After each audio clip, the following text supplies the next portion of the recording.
وَتُوبُوا إِلَى اللَّهِ تَوْبَةً نَصُوحًا، تم اللہ تعالیٰ کے سامنے سچی توبہ کرو۔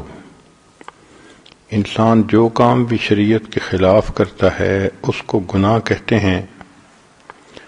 اس سے توبہ کرنا انسان کے اوپر لازم ہو جاتا ہے۔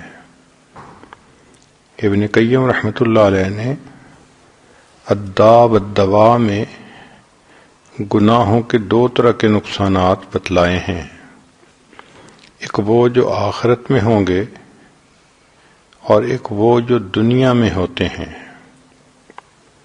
چنانچہ دنیا میں جو گناہوں کے نقصانات ہیں ان میں سے ایک یہ کہ انسان گناہ کرنے کی وجہ سے اس کا نیکی کرنے کو دل نہیں چاہتا، نماز پڑھنے کو دل نہیں چاہتا، تلاوت کو دل نہیں چاہتا، لمبی دعا مانگنے کو دل نہیں چاہتا، تہجد میں اٹھنے کو دل نہیں چاہتا، حتیٰ کہ نیک محفل میں جانے کو دل نہیں چاہتا۔ دوسرا گناہوں کا نقصان یہ کہ انسان کا دل بے چین رہتا ہے۔ چنانچہ کوئی آدمی کتنی ہی کامیابی سے گناہ کیوں نہ کرے، دیکھا گیا ہے کہ اس کا دل بہت بے چین ہوتا ہے، سکون لٹ جاتا ہے۔ ایئر کنڈیشن کمروں میں کمبل کے اندر لیٹے ہوئے کروٹیں بدلتے ہیں، ان کو نیند نہیں آتی، نیند کے لیے گولیاں کھانی پڑتی ہیں۔ پھر زندگی میں سے برکت نکل جاتی ہے، وقت میں برکت نہیں رہتی، صحت میں برکت نہیں رہتی، قوت یادداشت میں برکت نہیں رہتی، برکت انسان کی زندگی سے نکل جاتی ہے۔ ایک اثر یہ کہ دعائیں قبول نہیں ہوتی، چنانچہ خود زبان سے کہتے ہیں جی کہ اللہ تو ہماری سنتا ہی نہیں، حالانکہ اللہ تعالیٰ تو سب کی سنتا ہے۔ ان ربی لسمیع الدعاء، میرا رب دعا کو سنتا ہے، لیکن اس کو پورا کرنا یا نہ کرنا یہ تو اللہ کا اپنا اختیار ہے۔ ہم اپنے گھروں میں دیکھتے ہیں کہ جو بچہ بہت فرما بردار ہو، نیکوکار ہو، ماں باپ کا دل خوش کرے، جب وہ کوئی بات کرتا ہے تو باپ فوراً پوری کر دیتا ہے، اور جو ماں باپ کو دکھ دے، ستائے، وہ بچہ کوئی بات کرے تو انسان سنی انسنی کر دیتا ہے۔ اسی طرح جو فسق و فجور کی زندگی گزارتا ہے اس شخص کی دعاؤں کو اللہ تعالی سنی انسنی فرما دیتے ہیں۔ گناہوں کا ایک نقصان یہ بھی ہے کہ نعمتوں کو زوال آنا شروع ہو جاتا ہے۔ چنانچہ جو پروردگار نعمتیں دینا جانتا ہے وہ پروردگار نعمتیں لینا بھی جانتا ہے۔ کام ادھورے رہتے ہیں، بچی کے رشتے نہیں آتے، بیٹے کا بزنس سیٹ نہیں ہوتا، یہ ادھورے کام اس بات کی دلیل ہیں کہ گناہوں کی وجہ سے زندگی میں بے برکتی ہے۔ ان سب چیزوں سے بچنے کا ایک ہی طریقہ ہے کہ انسان گناہوں کو چھوڑ دے۔ چنانچہ گناہ چھوڑنے کا عمل توبہ کہلاتا ہے۔ توبہ کی 4 شرائط ہیں۔ ایک شرط تو یہ کہ گناہ چھوڑنا، دوسرا اس کے کرنے پر نادم ہونا، تیسرا آئندہ نہ کرنے کا دل کے اندر عزم رکھنا، عہد کرنا کہ آج کے بعد میں نے یہ گناہ نہیں کرنا، اور چوتھا اگر وہ گناہ حقوق العباد سے متعلق ہے تو اس کو واپسی کرنا یا اس کی معافی تلافی کروانا۔ جو انسان اللہ کے خوف کی وجہ سے گناہ کو چھوڑے وہ تو توبہ کہلاتی ہے، نیت کوئی اور ہوئی تو پھر وہ توبہ نہیں کہلاتی۔ مثلا ایک بندہ اس لیے گناہ سے بچتا ہے جی کہ بدنامی ہوتی ہے، ایک بندہ گناہ سے اس لیے بچتا ہے جی کہ میرے اندر گناہ کی طاقت نہیں، ایک بندہ گناہ سے اس لیے بچتا ہے کہ جی مجھے مرض لگ جانے کا ڈر ہے، بندہ کہتا ہے کہ میں اس لیے چوری نہیں کرتا کہ پولیس پکڑ لے گی. کوئی بندہ سوچتا ہے کہ میں اس لیے جوا نہیں کھیلتا کہ بہت نقصان ہوتا ہے پیسے کا. اگر یہ نیتیں ہیں تو یہ توبہ نہیں کہلاتی. توبہ کے لیے دل میں اللہ کو راضی کرنے کی نیت ہو، اللہ کے ڈر کی وجہ سے انسان توبہ کرے. توبہ کرنے والے کو چند کام کرنے چاہیے. پہلا کام کہ برے دوستوں سے جدائی اختیار کرے، چونکہ یار بد مارے بد سے بھی زیادہ برا، یار بد مارے بد سے زیادہ برا. کیا مطلب؟ کہ برا دوست زہریلے سانپ سے بھی زیادہ برا اور شیطان سے بھی زیادہ برا. اس لیے کہ شیطان تو گناہ کا خیال دل میں ڈالتا ہے، برا دوست گناہ کا خیال ڈالنے کے بعد ہاتھ پکڑ کے گناہ کروا دیتا ہے. پھر توبہ میں تاخیر کرنا یہ مستقل گناہ. مثلا گناہ تو کیا جوانی میں اور اب بڑھاپے میں توبہ کر رہے ہیں، تو اتنا عرصہ جو تاخیر ہوئی یہ بھی مستقل گناہ ہے.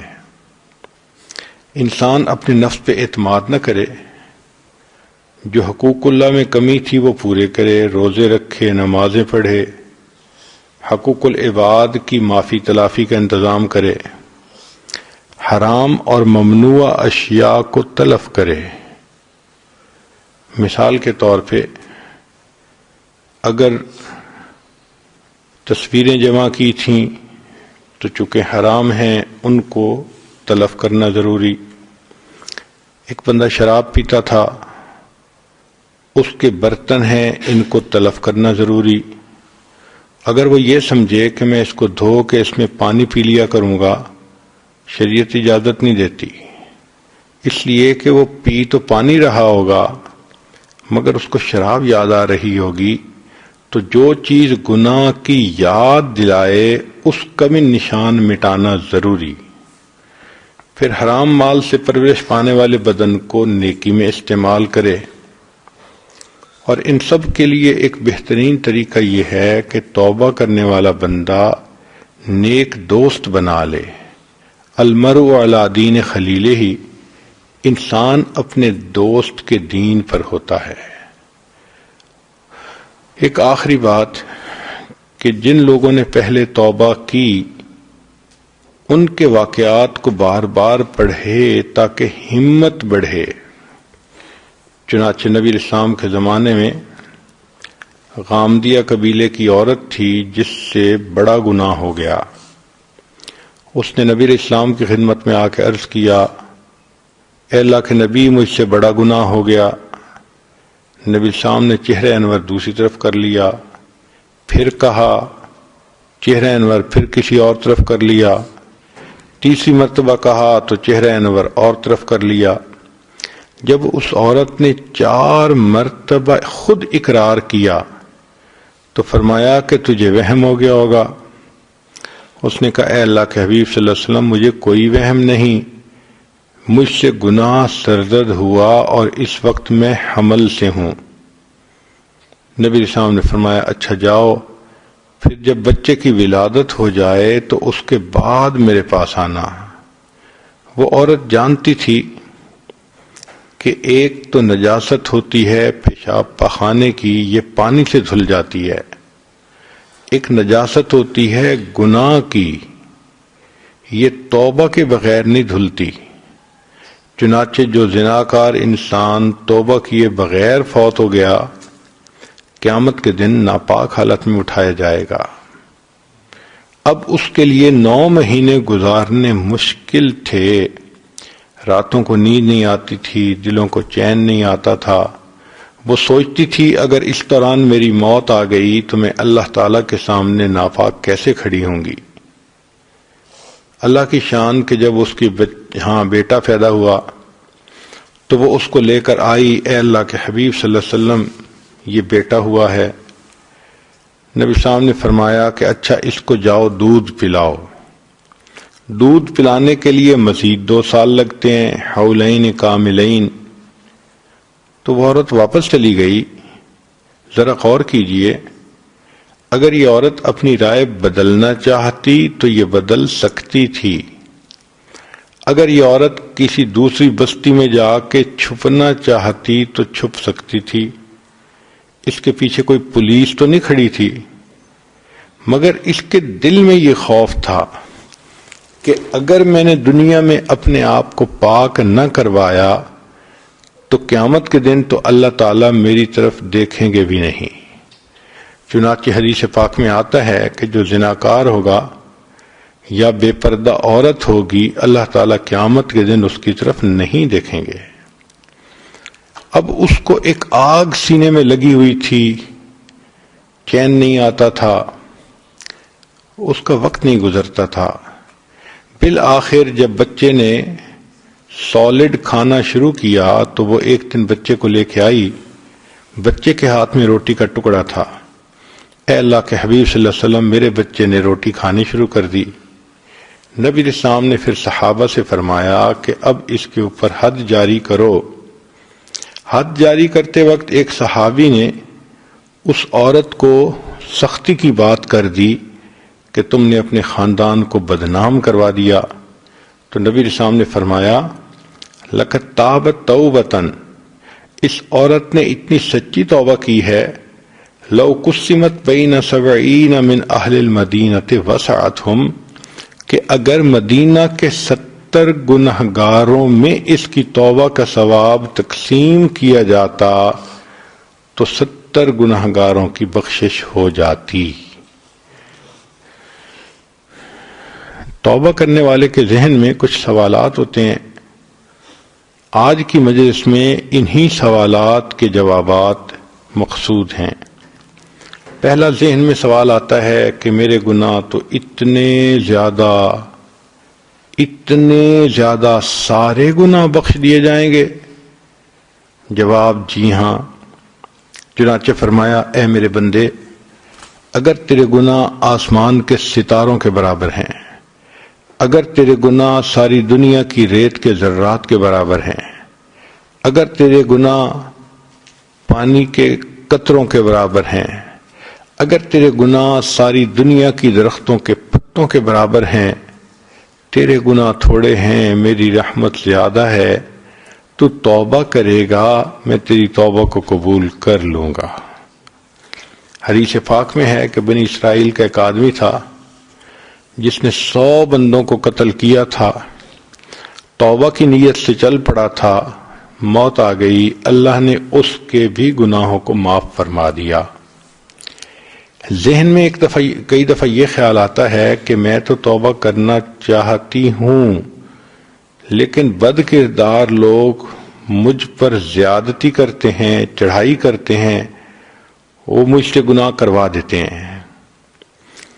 تو بھائی جب انسان نے گناہوں سے بچنے کی نیت کر لی تو کوئی اس کو مجبور تو نہیں کر سکتا. چنانچہ کعب بن مالک لانو ایک صحابی ہیں، ایک مرتبہ نبی علیہ السلام کے ساتھ سفر میں حاضر نہ ہو سکے تو اللہ کے حبیب صلی اللہ علیہ وسلم نے سب مسلمانوں کو کہا کہ وہ ان سے نہ بولیں جب تک کہ ان کی توبہ قبول نہیں ہوتی. وہ فرماتے ہیں کہ میرے اوپر 40-50 دن کا پیریڈ بڑا مشکل تھا. زمین اپنی پوری فراخی کے باوجود تنگ ہو گئی تھی. میرے دل میں بار بار یہ خیال آتا تھا کہ اگر اس دوران مجھے موت آ گئی تو میرا آخرت میں کیا بنے گا، اور کبھی یہ خیال آتا کہ اگر اللہ کے حبیب صلی اللہ علیہ وسلم نے پردہ فرما لیا تو پھر میرا کیا بنے گا. ایک دن میں جا رہا تھا، پتہ چلا کہ غسان کے بادشاہ نے مجھے رکہ بھیجا ہے. رکے میں لکھا تھا کہ ہم نے سنا ہے تمہارے صاحب نے تم سے قطع تعلقی کا حکم دے دیا، ہمارے پاس آ جائیے، ہم خزانوں کے منہ کھول دیں گے اور آپ شاہانہ زندگی گزاریں گے. وہ فرماتے ہیں کہ میں نے اس خط کو پھاڑ دیا اور اسی وقت آگ میں ڈال دیا اور رونے لگا کہ اوہو اب کافر بھی مجھ سے طمع کرنے لگ گئے. تو اسی طرح آپ کو اگر کوئی گناہ کے لیے میسج بھیجے ڈیلیٹ کر دیں، خط لکھے پھاڑ دیں، اچھی طرح جب اس کا رد عمل کا اظہار کریں گی تو پھر کوئی گناہ کی دعوت نہیں دے سکے گا۔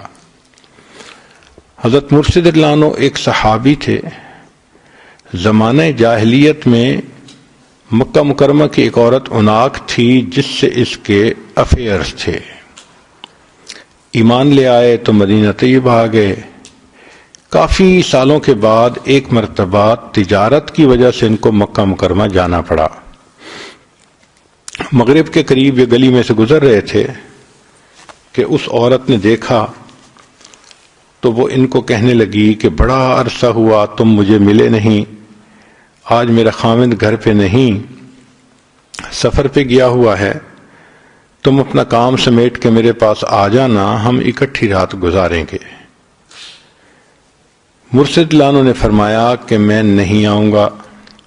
وہ بڑی حیران ہوئی، کہنے لگی مرشد تم وہی ہو نا کہ جو مکہ کی گلیوں میں میرے پیچھے پھرتے تھے، میری منت کرتے تھے کچھ وقت میرے ساتھ گزارو، میرے ساتھ کچھ وقت رہ لو، اور میری منتیں کرتے تھے کہ میں تمہیں وقت دے دوں۔ آج میں خود تمہیں کہہ رہی ہوں اور تم نہ بولتے ہو۔ تو مرشد اللہ عنہ نے اس کی طرف دیکھا بھی نہیں۔ وہ بڑی حیران ہو کے کہنے لگی تم میری طرف دیکھ کیوں نہیں رہے؟ تو انہوں نے فرمایا کہ اب میری آنکھوں نے اس مبارک ہستی کو دیکھ لیا جس کو دیکھنے کے بعد اب یہ غیر محرم کو نہیں دیکھ سکتی۔ عورت چونکہ ان کے ساتھ بہت کلوز رہ چکی تھی، طبیعت کے اندر بہت کلوزنس تھی، اس نے ہاتھ آگے بڑھایا کہ ان کے ہاتھ کو پکڑے۔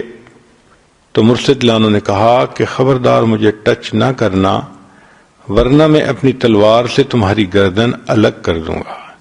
جب اس عورت نے یہ گفتگو سنی تو وہ گھبرا گئی اور وہ اپنے گھر واپس چلی گئی۔ دیکھو جو گناہوں سے بچنے والے ہوتے ہیں وہ پھر ایسے عمل کرتے ہیں۔ کچھ دعائیں بھی ہیں، اللہم انا نجعلک فی نحورہم ونعوذ بک من شرورہم، اللہم استر عوراتنا وآمن روعاتنا، اللہم لا تشمت بنا الاعداء ولا الحاسدین۔ کئی مرتبہ ذہن میں یہ سوال آتا ہے کہ میرے لیے پرانی یادیں عذاب بن چکی ہیں، میں کیسے ان کو ذہن سے نکالوں؟ بھئی ہمارے لیے پرانی یادوں کو نکالنا مشکل، اللہ تعالیٰ کے لیے تو آسان ہے، لہذا اللہ تعالیٰ پر نظر رکھیں، دعا مانگیں، پروردگار بندے کے ذہن سے گناہوں کی یادداشت بھی ختم کر دیں گے۔ ایک سوال ذہن میں یہ آتا ہے کہ میں نے توبہ تو کر لی، کیا اللہ رب العزت کے سامنے گناہوں کا اعتراف کرنا ضروری ہے؟ جی ہاں، یا تو دنیا میں اعتراف کر لیں جیسے نبی علیہ السلام نے دعا سکھائی، ابوء لک بنعمتک و ابوء بذنبی، اے اللہ میں آپ کی نعمتوں کا بھی اعتراف کرتا ہوں اور اپنے گناہوں کا بھی اعتراف کرتا ہوں۔ اور اگر دنیا میں اعتراف نہ کیا تو جہنم میں جا کے جہنمی کے بارے میں آتا ہے فاعترفوا بذنبہم، وہ اپنے گناہوں کا اعتراف کر لیں گے، فسحقا لاصحاب السعیر، مگر ان جہنم میں جانے والوں کے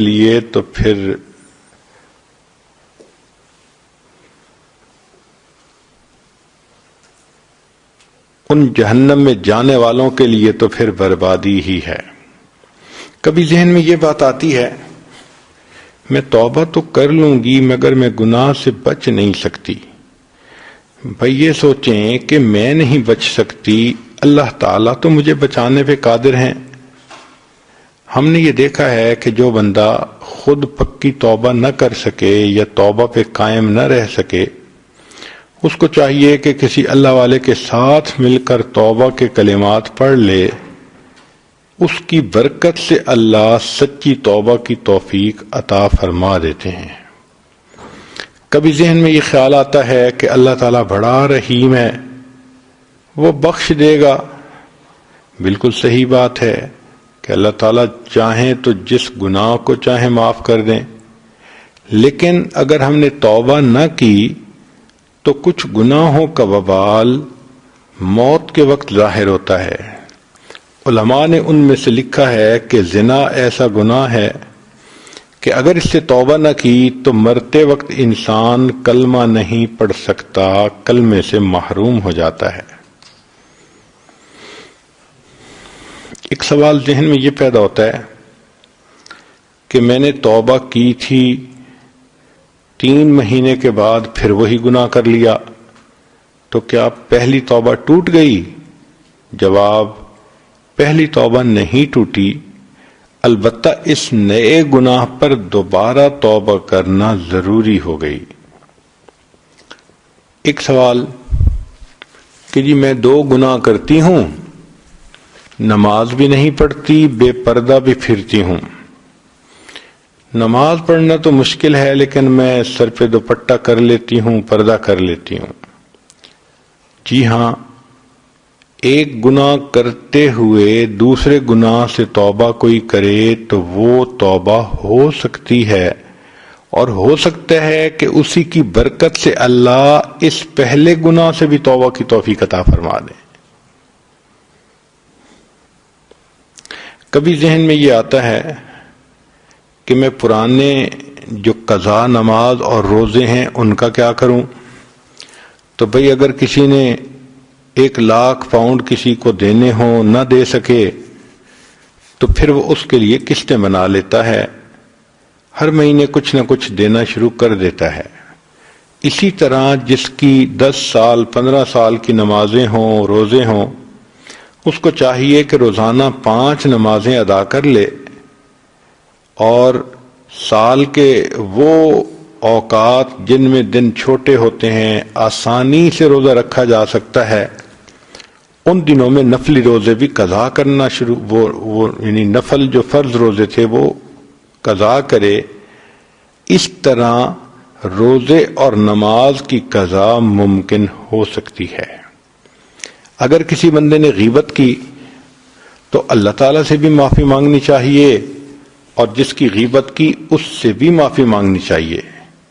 یہ بتانا ضروری نہیں ہے کہ میں نے کیا کہا، بس اتنا کہیں کہ جی آپ کی حقوق میں کوئی کوتاہی ہوئی تو آپ معاف کر دیجئے۔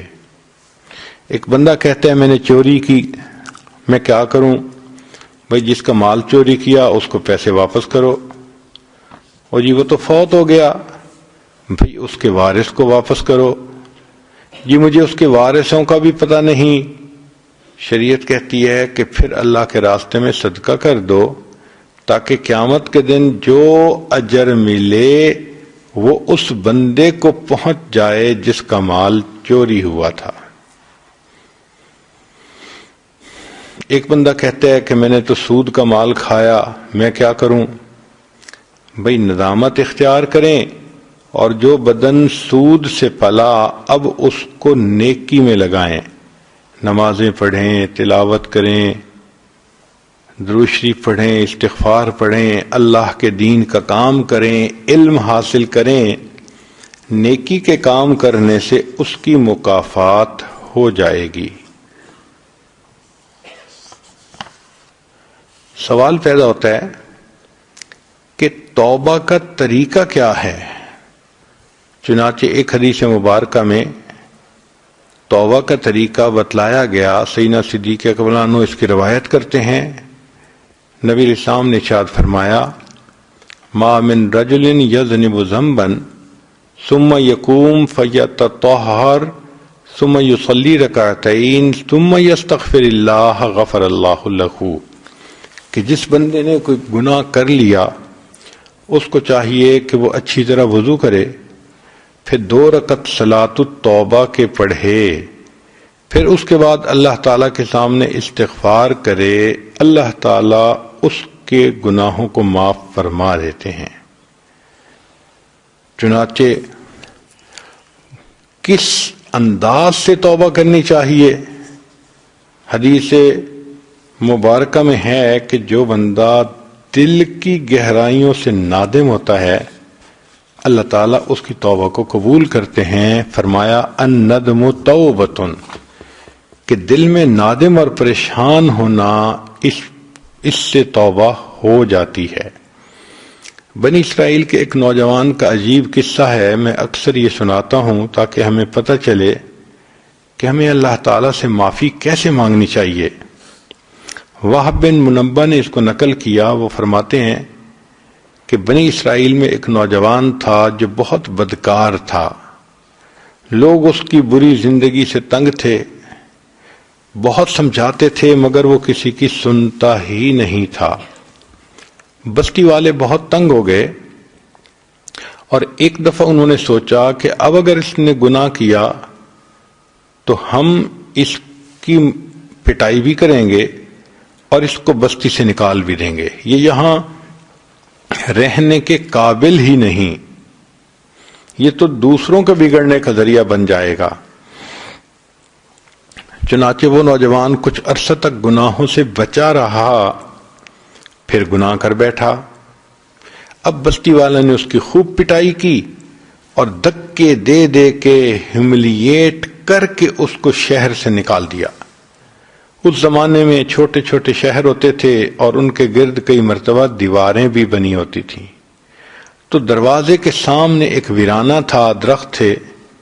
یہ نوجوان وہاں چلا گیا. اللہ کی شان کہ یہ بیمار ہو گیا. موسم سردی کا ہو اور انسان کے پاس دوائی بھی نہ ہو اور کوئی اور انتظام بھی نہ ہو تو پھر بیماری ایگریویٹ کر جاتی ہے، بڑھ جاتی ہے. اس نوجوان کے ساتھ ایسا ہی ہوا. چنانچہ اس کی بیماری بڑھ گئی حتیٰ کہ اس کی موت کا وقت آ گیا. جب یہ فوت ہوا تو اللہ رب العزت نے موسیٰ علیہ السلام کی طرف وحی نازل فرمائی کہ اے میرے پیارے پیغمبر علیہ الصلوۃ والسلام، میرے اولیاء میں سے ایک ولی کی موت آ گئی ہے، آپ جائیے اس کو غسل دیجئے، کفن پہنائیے، جنازہ کی نماز پڑھیے اور یہ بھی اعلان کر دیجئے کہ جس بندے کے گناہ بہت زیادہ ہوں وہ آ کے اس کی نماز جنازہ پڑھ لے، ہم پڑھنے والوں کے گناہوں کو بھی معاف کر دیں گے. چنانچہ موسیٰ علیہ السلام نے جب یہ اعلان کیا تو بنی اسرائیل کے بہت لوگ اکٹھے ہو گئے. اب اس واقعے کو ذرا عربی میں سن بھی لیجئے، ترجمہ بھی ساتھ ساتھ کر دیں گے.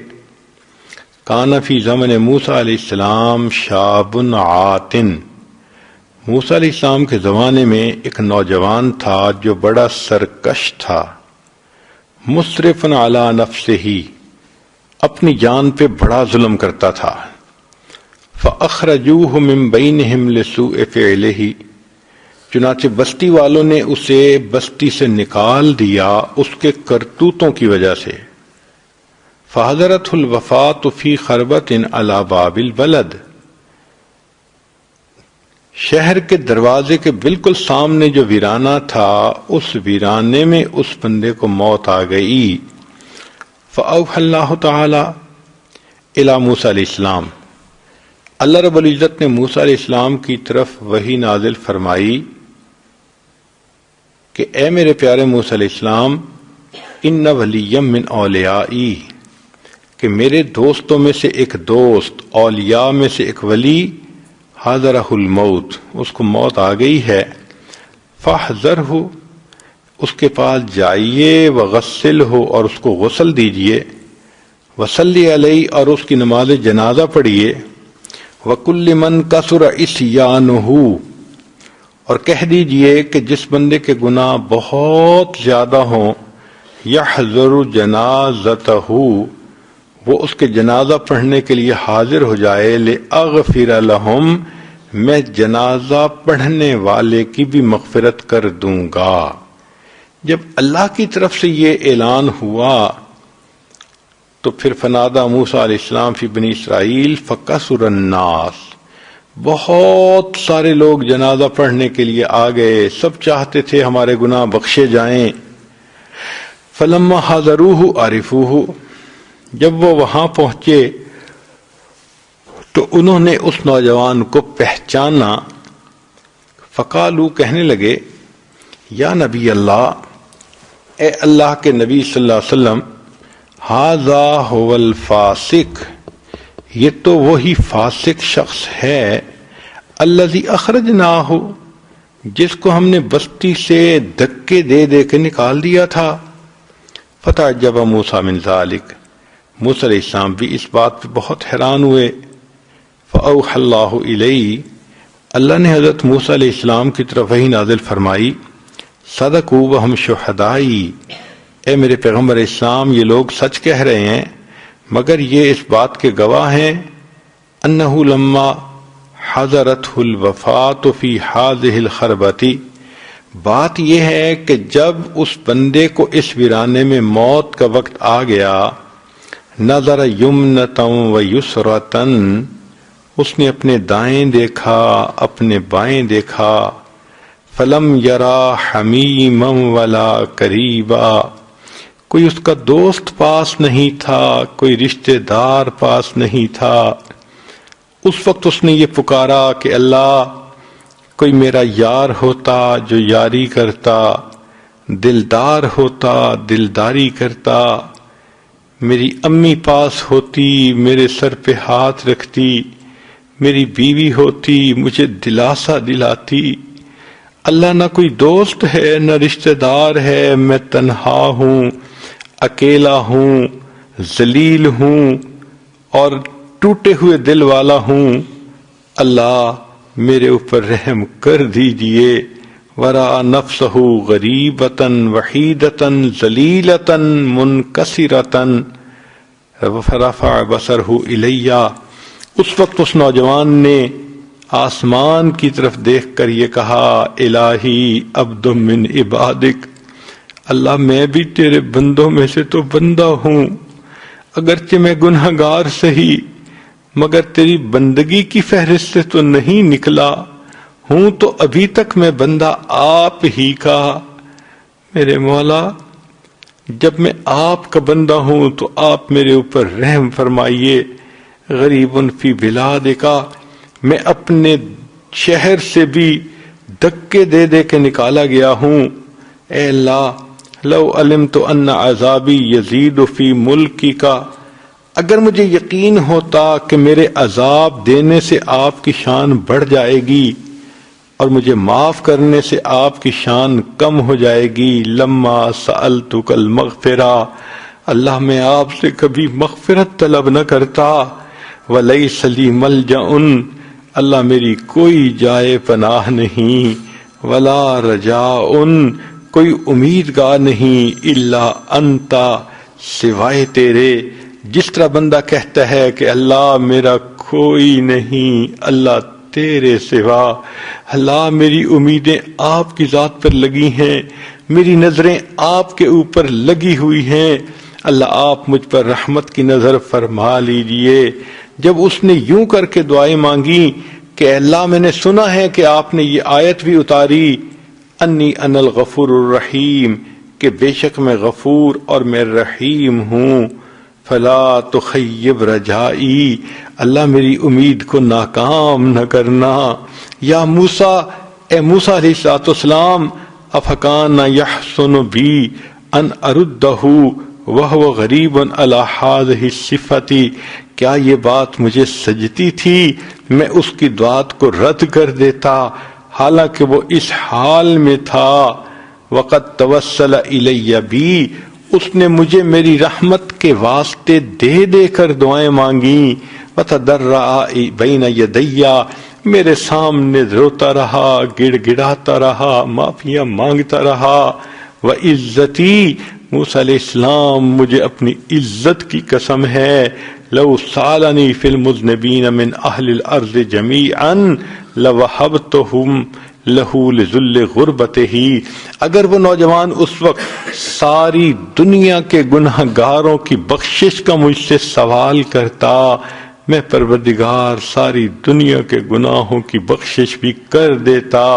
اے موسیٰ علیہ السلام، انا کہف الغریب، میں پردیسی کی پناہ گاہ ہوتا ہوں، وحبیبہ، اور جس کا کوئی دوست نہیں ہوتا اس کا دوست میں ہوتا ہوں، وطبیبہ، اور جس کا علاج معالجہ کرنے والا کوئی نہیں ہوتا اس کی تیمارداری کرنے والا میں ہوتا ہوں، وراحمہ، اور جس پر کوئی رحم نہیں کھاتا اے موسیٰ علیہ السلام اس پر رحم کھانے والا میں ہوتا ہوں۔ یا پروردگار اتنے کریم ہیں، اتنے مہربان ہیں کہ بندے کے گناہوں کو معاف کرنے کے لیے تیار ہیں۔ ہمیں چاہیے ہم بھی موقع سے فائدہ اٹھائیں اور اپنے گناہوں سے سچی پکی توبہ کر کے اللہ رب العزت سے معافی مانگ لیں۔ وآخر دعوانا ان الحمد للہ رب العالمین۔ سبحان ربی العلی الوہاب، اللہم صلی علی سیدنا محمد وعلی آل سیدنا محمد وبارک وسلم۔ اے کریم آقا، ہم آپ کے عاجز مسکین بندے ہیں، ہمارے گناہوں کو معاف فرما، خطاؤں سے درگزر فرما، عیبوں کی پردہ پوشی فرما۔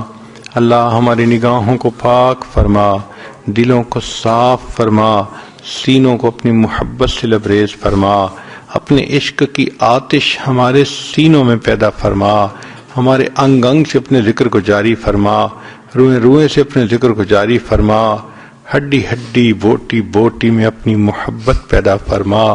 کریم آقا، جسمانی بیماریوں کو دور فرما، روحانی بیماریوں کو دور فرما۔ اللہ ہمارے علم میں برکت عطا فرما، عمل میں برکت عطا فرما، رزق میں برکت عطا فرما، کاموں میں برکت عطا فرما، قدم قدم اپنی برکتیں شامل حال فرما۔ اللہ علم حاصل ہونے کے بعد جہالت کے کاموں سے محفوظ فرما، عزتیں ملنے کے بعد ذلت سے محفوظ فرما، اپنے قرب کے بعد دوری سے محفوظ فرما، ہدایت ملنے کے بعد گمراہی سے محفوظ فرما۔ اس سے پہلے کہ لوگ ہمیں کلمہ پڑھائیں، ہمیں اپنے اختیار سے کلمہ پڑھنے کی توفیق عطا فرما۔ اس سے پہلے کہ ہماری ظاہر کی آنکھیں بند ہو جائیں، من کی آنکھیں کھلنے کی توفیق عطا فرما۔ اس سے پہلے کہ لوگ ہمیں غسل دیں، ہمیں غسل توبہ کرنے کی توفیق عطا فرما۔ اس سے پہلے کہ ہمیں کفن پہنایا جائے، اللہ ہمیں تقوی کی پوشاک پہننے کی توفیق عطا فرما۔ اور اس سے پہلے کہ ہماری نماز پڑھی جائے، اللہ ہمیں اپنی بارگاہ میں حضوری نصیب فرما۔ قیامت کے دن کو زندگی کا سب سے زیادہ خوشیوں بھرا دن بنا۔ اے اللہ، زندگی کے آخری حصے کو زندگی کا بہترین حصہ بنا۔ اے اللہ، گھروں کی پریشانیوں کو دور فرما، اولاد کی پریشانیوں کو دور فرما، اولادوں کو نیکوکار بنا، فرما بردار بنا، ماں باپ کی آنکھوں کی ٹھنڈک بنا۔ جن گھروں میں جوان بچے بچیاں موجود ہیں، اللہ ان بچوں کے مستقبل کو روشن فرما، ماں باپ کے لیے فرض ادا کرنے آسان فرما۔ اللہ، ہم نے دیکھا ہے کہ فقیر اگر بڑے دروازے کے سامنے پہنچتا ہے تو اونچی صدا لگاتا ہے، اس کو یقین ہوتا ہے میں یہاں سے خالی نہیں لوٹوں گا۔ میرے مولا، آپ کا دروازہ کائنات کا سب سے بڑا دروازہ ہے، ہم اس گھر میں آئے بیٹھے ہیں، اس دروازے کے سامنے ہیں۔ اے اللہ، اپنے رحمتوں کے خزانوں کے دروازے کھول دیجئے، ہماری خطاؤں کو معاف کر دیجئے۔ تیری ایک نگاہ کی بات ہے، میری زندگی کا سوال ہے۔ اے اللہ، آپ کی رحمت کی ایک نظر پڑے گی، ہمارے گناہ معاف ہو جائیں گے۔ اللہ ہمیں معاف فرما دیجئے۔ اللہ، گھر میں جو بیمار ہیں ان کو شفا عطا فرما، جو مقروض ہیں قرضے کی ادائیگی کی سبیل پیدا فرما۔ جن گھروں میں جوان بچے بچیاں موجود ہیں ان بچوں کے مستقبل کو روشن فرما، ماں باپ کے لیے فرض ادا کرنے آسان فرما، اولاد کے غموں سے محفوظ فرما، اولاد کے دکھوں سے محفوظ فرما، اولاد کی پریشانیوں سے محفوظ فرما۔ میرے مولا، نیکوکاری کی زندگی نصیب فرما، اللہ اپنی حفاظت نصیب فرما۔ اب کریم، جو روٹی کا ساحل ہوتا ہے، ایک دروازے پہ چلا جائے اور اسے نہ ہو تو وہ دوسرے پہ چلا جاتا ہے، نہ ملے تیسرے پہ چلا جاتا ہے، اس کا کوئی مسئلہ نہیں۔ اللہ مسئلہ تو ہمارا ہے، جن کے پاس ایک ہی دروازہ ہے، ہم اچھی طرح جانتے ہیں، جو آپ کے دروازے سے خالی اٹھتا ہے وہی بدبخت ہوتا ہے۔ اللہ ہماری دعاؤں کو رد نہ کیجیے۔ اللہ ہم نے تو دنیا داروں کو دیکھا، کسی گھر کی عورتیں چل کے آ جائیں قتل کے مقدمے معاف کر دیتے ہیں، آپ کی بندیاں آپ کے گھر میں چل کے آئی بیٹھی ہیں۔ اللہ ان کا آنا قبول فرما لیجئے، اللہ ان کو اپنی مقبول بندیوں میں شامل فرما لیجئے۔ اے کریم آقا ان کے دل کی نیک مرادوں کو پورا فرما دیجئے۔ رب کریم آنے والے وقت کو گزرے وقت سے بہتر فرما، آنے والی زندگی کو گزری ہوئی زندگی کا کفارہ بنا۔ میرے مولا وہ محبت کی نظر جو آپ نے فضیل بن ایاز پر ڈالی، ڈاکوں کی سرداری سے نکال کے ولیوں کا سردار بنا دیا، وہ محبت کی نظر ہم پر بھی ڈال دیجئے۔ وہ محبت کی نظر جو آپ نے بشر حافی پہ ڈالی، دنیا کے شراب خانے سے نکال کر آپ نے ان کو اپنی محبت کی شراب پلا دی، وہ ہماری نظر ہم پر بھی ڈھال دیجئے۔ وہ محبت کی نظر جو آپ نے جنید بغدادی پر ڈالی، دنیا کی پہلوانی سے نکال کے اولیاء کی دنیا کا پہلوان بنا دیا، اللہ ہمیں بھی ان میں شامل فرما لیجئے۔ اللہ ہماری ان دعاؤں کو اپنی رحمت سے قبول فرما۔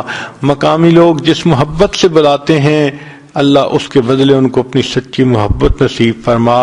مستورات جس ذوق شوق سے دین کی بات سننے کے لیے آتی ہیں اللہ اسی پر ان کے سب گناہوں کو معاف فرما، پریشانیوں کو دور فرما، نیک مرادوں کو پورا فرما۔ صلی اللہ تعالی علی حبیبہ سیدنا محمد و آلہ و اصحابہ اجمعین برحمتک یا ارحم الراحمین۔